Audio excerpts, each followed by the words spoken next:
Isang mapagpalang araw na naman po mga kapatid at muli tayong mag-aaral ng salita ng Diyos. At ang salita ng Diyos natin pag-aaralan, atin po itong kukunin sa Kawikaan, Kabanata 28, Talata 22. Ang sabi po dito, ang kuripot ay nagmamadali na yumaman, ni hindi iniisip na kahirapan ay daratal. Mga kapatid, mga magulang, mga kaibigan, ito po ang salita ng Diyos. Ang papuri, ang pagsamba ay para lamang po sa Kanya. Dito ay muli tayo ay tinuturuan ng salita ng Diyos at isang katotohanan na nangyayari ng isang taong kuripot ay nagmamadaling yumaman. Alam po natin magkaiba po yung kuripot sa nagtitipid. Ang kuripot kasi ayaw talagang maglabas ng pera niyan. Hindi mo mahihingan yan. Ang dala lang yan palagi kwento. Di ba? Palaging dala niya lang yan kwento. Kahit kailangan na, kahit importante yung isang bagay, hindi yan maglalabas at di maglalabas yan ng pera. Gagawa at gagawa yan ng pamamaraan na iba ang taong gumastos. No? Yung iba ang tao ang sumagot ng, kunyari, ng mga babayarin o kaya ng pagkakagastusan. Kasi iniisip niya, gusto niyang yumaman agad. Diba? Hindi ang gagastos. Kasi nga, siyempre, yung gagastusin niya, yung ikakain niya, ano yun mababawasan yung kayamanan niya. Iniisip niya, hindi ako yayaman ito pag naglabas ako ng pera. So, gagawa niya ng paraan, no? Magiging ano yan, palakaibigan, di ba? Di ba? Kahit sino na lang, kakaibiganin yan. No? Nadali niya lang sa kwento para mabuhay. Pero yung taong nagtitipid, magkaiba. No? Ang tao kasing matipid, nagiging wise siya no? Sa paggastos. Pag hindi importante, hindi niya gagastusan yan. Pero kung talagang kailangan at mahalaga, ay talagang ano naman yan, willing naman yan na maglabas ng pera, di ba? Handa naman niyang gumastos. Nagiging wise lang, di ba? Nagtitipid. Kunyari, ang tao, pag nagtitipid sa kuryente, di ba? Hindi man ibig sabihin na hindi ka na magagamit ng kuryente. So, inaano mo lang yung oras. Kunyari, kung mainit, yung electric fan mo paggabi, di ba?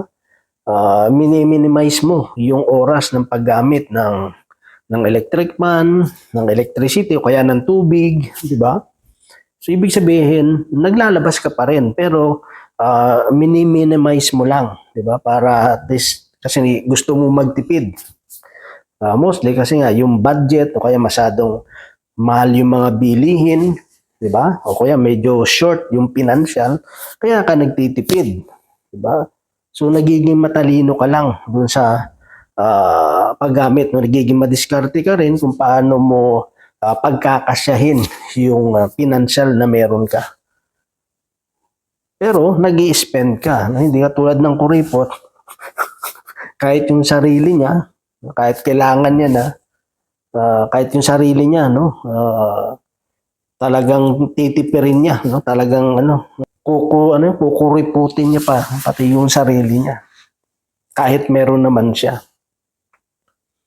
Siyempre sabi doon, hindi niya niisip na merong paparating na kahirapan. Kasi siyempre, iba kasi ang prinsipyo ng Diyos Prinsipyo kasi ng Diyos, kapag tayo ay nagbibigay, ibinabalik sa atin ng Panginoon. Di ba? Kasi yung pagtulong natin sa kapwa natin, sabi naman ng salita ng Diyos, ito ay pagpapahiram sa Diyos.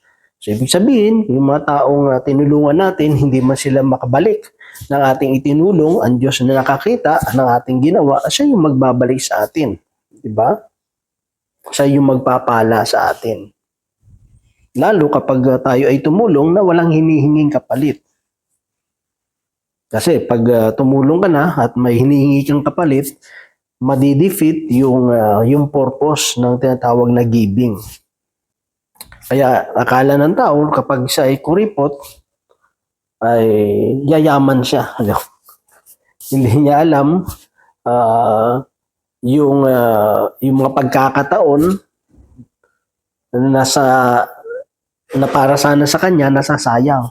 Kasi bakit? Kasi kahit yung tao iba yung magiging tingin sa iyo Kasi mostly yung tao mag-iisip, mahirap to, kuripot to, mapaglamang to. Hindi mo to maaasahan. Kasi pag itong taong tong kuripot mo to, hindi mo to maaasahan kasi maghihintay at maghihintay yan ng kapalit. Kaya hindi niya nakikita, hindi niya nararamdaman yung kasaganahan ng buhay. Kasi kahit yung mga bagay na nasa kanya, hindi niya rin ginagamit. Hindi niya nai-enjoy. Kaya kung titingnan mo, miserable pa siya doon sa mga taong mas mahirap sa kanya. Kasi yung mga tao na kahit mahirap yung buhay, pero ini-enjoy nila yung mga bagay na dumarating sa kanila, ini-enjoy nila yung mga biyaya, yung mga pagpapala na ipinagkakalob sa kanila. Kahit sabi mo marami na siyang pera, pero sa pagiging kuripot niya, hindi niya nai-enjoy. Kaya parang miserable yung buhay niya. Kaysa doon sa mga taong kung titignan mo, mas maganda yung buhay niya, di ba? Pero dahil sa kanyang kakuriputan at sa sobrang tago niya ng kanyang kayamanan, ay puno ng kahirapan yung kanyang buhay. Kasi siyempre, masyado mong ibinababa yung sarili mo. Nagiging miserable buhay mo.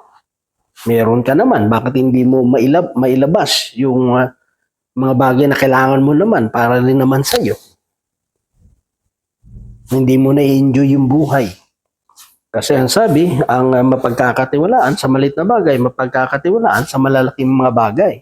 Kung sa maliliit na bagay, hindi tayo napagkakatiwalaan kasi tinatago lang natin ito, wala tayong tatanggapin. At hindi uunlad yung buhay natin. Ang malaga lang naman, maging wise tayo sa paggamit ng mga biyayang dumarating sa atin. Maging good steward tayo ng mga bagay na ipinagkatiwala sa atin ng Panginoon. Ang mga bagay na yan ay binigay ng Diyos para sa ikabubuti natin at ikabubuti ng kapwa natin. At siyempre, ginagamit natin ito para sa glory ng Diyos. Amen? So, yun lang mga kapatid at nawa ang Diyos patuloy magpala sa bawat isa sa atin.